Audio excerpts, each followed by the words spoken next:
South India shopping mall kilo sale అభిమానుల కోరికపై శ్రావణంలో కూడా ఆషాఢం ధరలకి. Triple murder case ఎప్పుడు సెన్సేషన్ క్రియేట్ చేసినటువంటి ఈ సామర్లకోటకు సంబంధించినటువంటి మాధురి తనతో పాటు ఇద్దరు పిల్లల హత్య case talk of the town గా మారింది. ఈ సీను, ఈ క్రైమ్ ఇన్సిడెంట్స్ ఇవన్నీ పక్కన పెడితే అభంశుభం తెలియనటువంటి మాధురి పిల్లల్ని కూడా సురేష్ అనే వ్యక్తి చంపడం జరిగింది. సురేష్ అండ్ మాధురి వీళ్ళిద్దరూ ఇల్లీగల్ రిలేషన్లో ఉన్నారు. అది అందరూ తప్పనే మాట్లాడుతుంటారు. వీళ్ళిద్దరికి మధ్యలో వచ్చిన డిఫరెన్సెస్ని బేస్ చేసుకుని పాపం అభంశుభం తెలియని చిన్న పిల్లల్ని కూడా చంపడం జరిగింది. అసలు ఈ కేసు గురించి కాస్త డీటెయిల్గా సైకలాజికల్ పాయింట్లోంచి అనాలిసిస్ చేసే ప్రయత్నం చేద్దాం. And I have with me astro psychologist Naganath garu. Sir నమస్తే. నమస్తే. సరే, ఇది కరెక్టా తప్ప దీని గురించి నేను మాట్లాడాలనుకోవట్లేదు. నాది ఒకటే పాయింట్, ఆ చిన్నపిల్లల్ని చంపాల్సినంత అవసరమే ఉంది సార్. కిరాతకంగా బ్లేడ్తో కోసి రాడ్తో కొట్టి ఎందుకు సార్ ఇదంతా? పిల్లల్ని ఏం చేశారు? ఎలా చూడాలి దీన్ని అసలు మనం ఈ క్రైమ్ని? సెక్షువల్ గ్రాటిఫికేషన్ కిందకి వస్తుంది మేడం. ఇది ఇప్పుడు sex and possessiveness are not two different terms madam. They are technically two different terms. Possessiveness and sex are interlinked. I can say it is a synonym. అంటే ఎక్కడైతే మీకు సెక్షువల్ పర్సెప్షన్ ఉంటుందో towards a women or else one particular women, మీకు నచ్చిన ఆమె కావచ్చు, girl friend కావచ్చు, illegal affair కూడా కావచ్చు. ఎప్పుడైతే మీరు ఆ పొసెసివ్నెస్కి ఎంత వెళ్తారో, ఎంత ట్రావెల్ చేస్తారో, అంత ఇన్సెక్యూరిటీని కూడా మీరు క్యారీ చేస్తారు. రైట్. ఓకే, అక్కడ సెక్స్ ఒకటి కాదు madam. Sex is always the driving chair. Sex is a driving energy followed by possessiveness, suspiciousness and trying to control and empower. It is out of insecurities. Insecurity when dominates, మిమ్మల్ని ఎప్పుడైతే అభద్రతా భావం తీవ్రమైనటువంటి స్థాయికి మిమ్మల్ని dominate చేస్తే next జరిగేది ఏంటి? క్రైమ్. ఇప్పుడు ఈ కేసులో జరిగింది అదే మేడం. వాళ్ళిద్దరి మధ్యలో ఏం డిఫరెన్సెస్ ఆఫ్ ఒపీనియన్స్ వచ్చినాయో ఎఫ్ఐఆర్ తర్వాత, ఇలిసిట్ ఎఫ్ఐఆర్ తర్వాత, ఈమె కన్ఫ్రంట్ చేసిందేమో తర్వాత, చాలామంది over a period of time వాళ్ళు ఎఫ్ఐఆర్ని కంటిన్యూ చేయడానికి కూడా ఇంట్రెస్ట్ చూపించారు.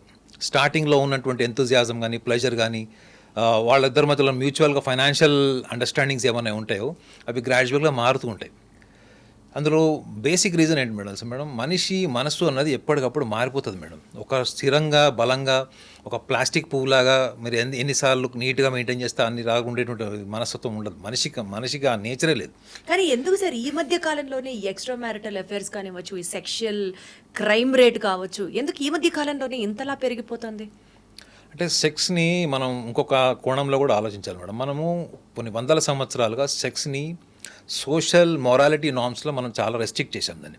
అంటే మీకు చిన్నప్పుడైతే అసలు చాలా నిర్బంధించినటువంటి పదాలతోని, అంటే చాలా భయభ్రాంతులు చేసేటువంటి పదాలతోని, లేదా మారల్లీ మిమ్మల్ని బాయ్కాట్ చేసేటువంటి పదాలతోనే మిమ్మల్ని చిన్నప్పుడు ఇన్ఫీరియర్ చేస్తారు. ముఖ్యంగా అమ్మాయిలకు ఎక్కువ చేస్తారు. చూడండి, అమ్మాయిలకు ఎక్కువ నువ్వు వాళ్ళతో మాట్లాడద్దు, వీళ్ళతో మాట్లాడద్దు, నువ్వు పళ్ళు వేసుకో, ఇలాంటి బట్టలు వేసుకో, అలా ఉండు, ఇలా ఉండు, ఈ నార్మ్స్ అని మీకు అమ్మాయిలకు ఎక్కువ కనిపిస్తాయి. ఇప్పుడున్న మీరు మోడర్న్ జనరేషన్, ఇప్పుడున్న జనరేషన్ ఎందుకు ఇలా ఉందంటే ఇప్పుడున్నటువంటి చాలామంది పేరెంట్స్ కూడా క్వాలిఫైడ్ పీపుల్, మినిమం గ్రాడ్యుయేట్స్ ఉన్నారు, లేదా సోషల్ మీడియా వల్లనో లేకపోతే ఎలక్ట్రానిక్ మీడియా వల్లనో కొంత అవేర్నెస్ వచ్చింది. టీవీ ఎంటర్టైన్మెంట్స్ వచ్చినాయి. టీవీలో కూడా మీకు ఓటీటీస్లో ఎలాంటి కండిషనింగ్ ఉంది చెప్పండి? మూవీస్లో సెక్షువాలిటీని ఎలా చూపిస్తున్నారు? వర్బలైజేషన్ ఎంత నాయిసీ ఉంది. సో ఎప్పుడైతే ఇది మీకు ఎన్విరాన్మెంటల్ ఫ్యాక్టర్ అయిపోతుందో ఇవన్నీ కూడా ఆటోమేటిక్గా మీ లోపల ఏవైతే డిజైర్స్ ఉంటాయి చూడండి మేడం. మీరు ఒక బరీడ్ లైవ్ డిజైర్స్ ఉంటాయి, కొన్ని అన్ఎక్స్ప్రెస్డ్ డిజైర్స్ ఉంటాయి. ఇవన్నీ కూడా మీకు ఒక ఫామ్ క్రియేట్ అవుతుంది మేడం సొసైటీలో. ఆ ఫామే ఈ ఇలిసిట్ అఫైర్స్ ఇవన్నీ. ఎందుకంటే ఆ అమ్మాయి ఇప్పుడు వీళ్ళిద్దరిలో ఆమెకి హస్బెండ్తో సంతృప్తి ఉందా లేదా, ఎందుకు ఇంత ఎఫైర్ పెట్టుకుంది అన్నదానికి డెఫినెట్లీ బయాలజికల్ రీజన్ ఒకటితో పాటు అటెన్షన్ కూడా ఉంటుంది మేడం. అటెన్షన్ ఇవ్వకపోవడం వల్లనే 10 మందిలో 6 ఇల్లిసిట్ అఫైర్స్ ఉంటాయి. మీకు తెలుసా? Attention is the best way to flirt any girl and any bye. ఎందుకంటే జనాలకి అటెన్షన్ సీకింగ్ అంత అలవాటు అయిపోయింది, అంత మెకానికల్. ఆ అటెన్షన్ సీకింగ్లో కూడా మళ్ళీ ఏంటి, స్టార్టింగ్లో ఉండేటువంటి అటెన్షన్ సీకింగ్, సరెండర్నెస్, అది ఉంటుంది చూడండి, డొసైల్ నేచర్ ఉంటుంది చూడండి, అబ్బాయికి కానీ అమ్మాయి కానీ, గ్రాడ్యువల్గా వాళ్ళల్లో మళ్ళీ authority body language, authoritative sarcastic terminology వచ్చేస్తుంది. ఎప్పుడు వస్తుంది అది? Once their minds are getting saturated. అది ఫిజికల్ ఫామ్లో సాచురేషన్ కావచ్చు, అటెన్షన్ ఫామ్లో కూడా కావచ్చు. అంటే ఇవాళ వచ్చినటువంటి ఆ సెక్షువల్ అర్జ్, ఆ అటెన్షన్ సీకింగ్ ద్వారా వచ్చినటువంటి ఆ బాడీ నీడ్ని సాటిస్ఫై చేయడానికి టుడే వన్ పార్ట్నర్, టుమారో మళ్ళీ ఆ ప్లేస్లో ఇంకొక పార్ట్నర్ రావచ్చు, ఎల్లుండి ఇంకొక పార్ట్నర్ కూడా రావచ్చుగా మీరు చెప్పిన దాని ప్రకారం. ఇది మీరు ప్యూర్ సైకలాజికల్ యాంగిల్ అడుగుతున్నారు కాబట్టి ఇందులో మేజర్ పార్ట్ ఏముంటుంది తెలుసా మేడం, మీరు స్కూల్ నుంచి అబ్బాయిలని అమ్మాయిని చూసుకోండి, ఈవెన్ వాళ్ళు గ్రాడ్యుయేషన్ స్టేజ్ నుంచి లేదా ఎంప్లాయ్మెంట్ స్టేజ్కి వచ్చినా కానీ వాళ్ళకు ఉండేటువంటి one of the best weakness ఏముంటుందంటే అప్రిసియేషన్ మేడం.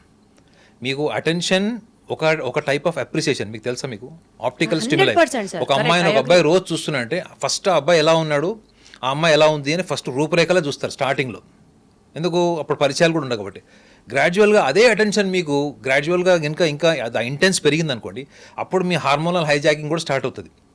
సో ఇట్లా హార్మోనల్ హైజాకింగ్ జరిగిన తర్వాతనే వాళ్ళిద్దరి మధ్యలో ఒక ఇంటిమెసీ జరుగుతుంది. ఈ ఇంటిమెసీ డెవలప్ చేసుకోవడానికి మనం ఒక షుగర్ కోటింగ్ పదాలు ఏం వాడతామంటే love, caring and else otherwise my husband is not caring, my husband is not paying attention, he lost all the respect, he lost all the love what he had before marriage and after marriage, after having one son or one kid.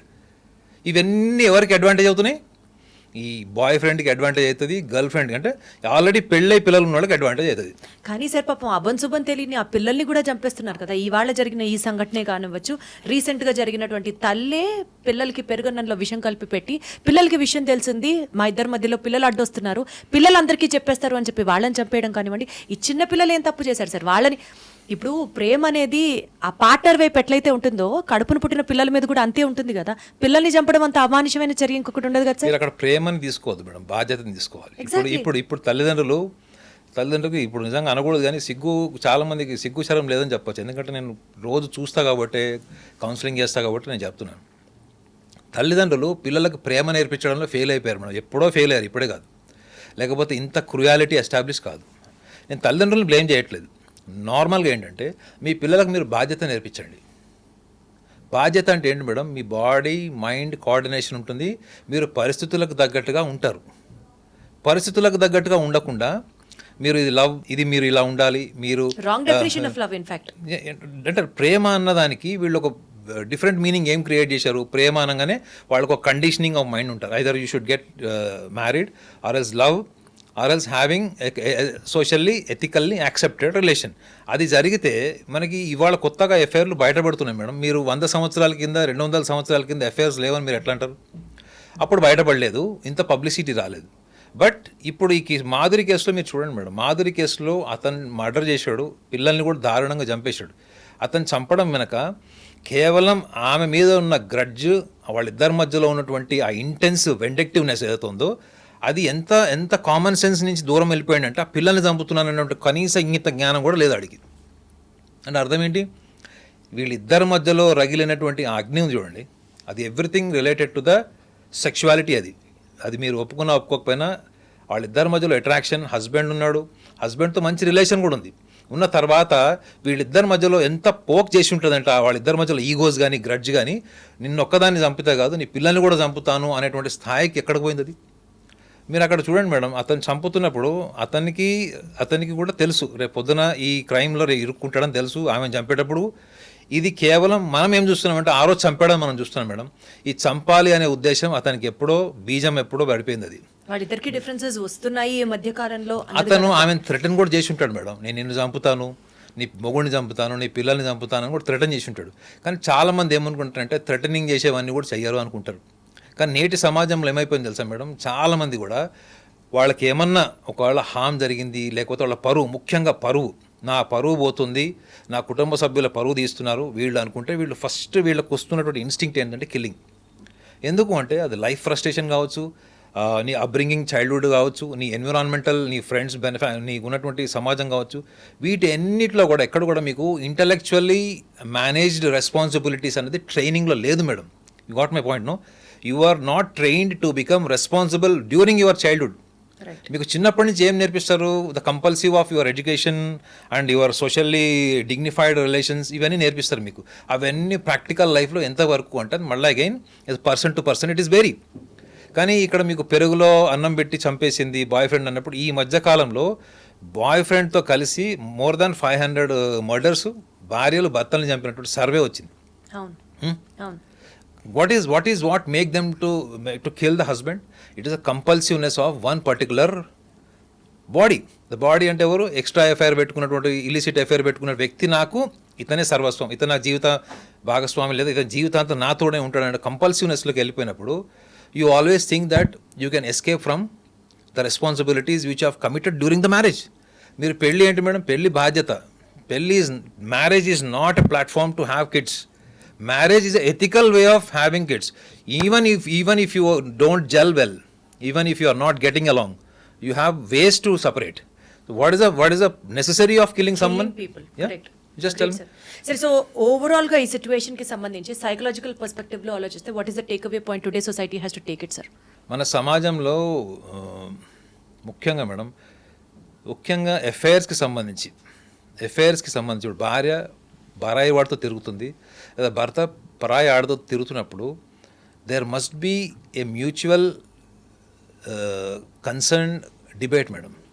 మనం ఏమైపోతున్నామంటే భార్య ఎవరితోనో తిరుగుతుంది, ఆ అమ్మాయి ఎవరితోనో లేచిపోయింది, పెళ్లి చేసుకుంది, వాడు ఎవరినో లేపకపోయాడు, ఇంకా ఇదే సమాజంలో ఉన్నాం మేడం. వాళ్ళ యాక్షన్ వెనక what is the process, that process should be discussed madam. ఇప్పుడు భార్య ఇంకోటితో కొన్ని చోట్ల మీరు చూడండి, ఆర్టికల్స్ నేను చదివాను, భార్య ఎవరితోనో రెడ్ హ్యాండెడ్గా దొరికింది, వీడు తీసుకెళ్ళి ఆమె పెళ్లి చేసి చూడు. నార్త్ ఇండియాలో జరిగింది ఇది. భర్త కూడా ఒక సినిమా వచ్చింది కదా, మా ఆవిడ మీద ఒట్టు మీ ఆయన చాలా మంచిగా సంథింగ్ ఇట్స్ లైక్ దట్. వాళ్ళిద్దరూ లవ్ చేసుకుంటారు పెళ్ళైన తర్వాత, అండ్ ది హస్బెండ్ వాళ్ళిద్దరికి పెళ్లి చేస్తాడు. ఇప్పుడు హస్బెండ్స్ కూడా అట్లానే ఎక్కడికి వెళ్ళిపోతారంటే దాన్ని మోరల్లీ తీసేసుకుంటారు, మోరల్లీ సెక్షువల్లీ తీసుకుంటారు తప్ప, లేకపోతే బ్యాక్ స్టాబింగ్ కింద అట్లా తీసుకుంటారు. కానీ ఆమె ఆల్రెడీ ఆమె కన్ఫెస్ చేసేసుకుంది అక్కడ. ఈ అబ్బాయి కూడా ఆ అమ్మాయితో ఎఫ్ఐఆర్ పెట్టుకున్నాడు. సో వీళ్ళిద్దరికి పెళ్ళైనప్పుడు there must be a harmonious environment madam. ఈ హార్మోనియస్ ఎన్విరాన్మెంట్ని స్పాయిల్ చేసుకునేది పార్ట్నర్సే.